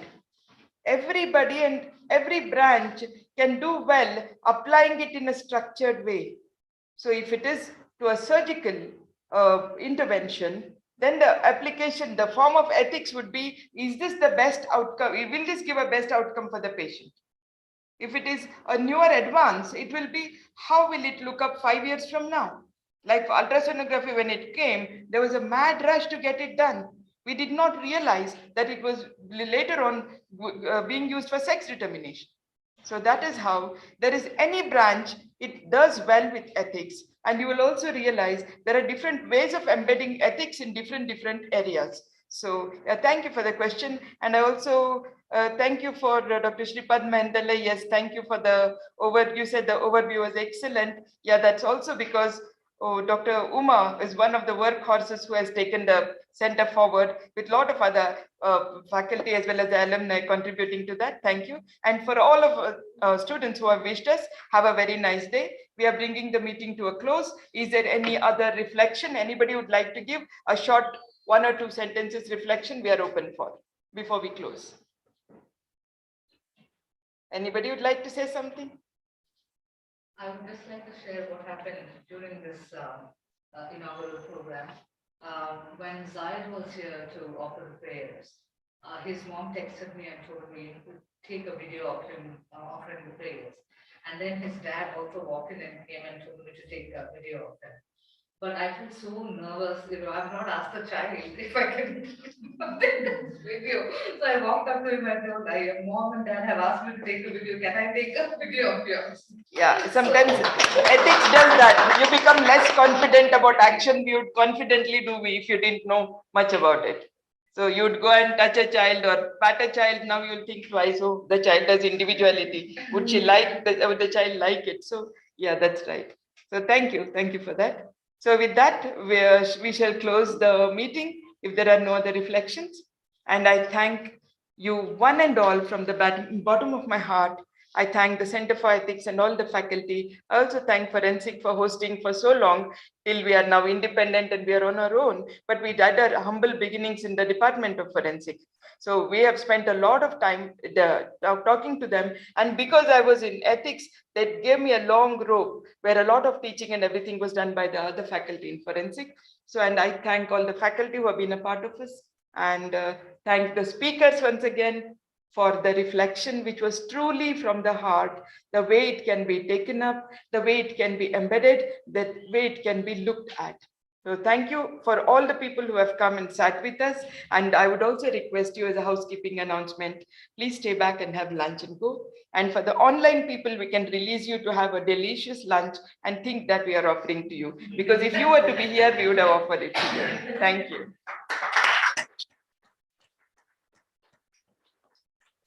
Thank you, Lata.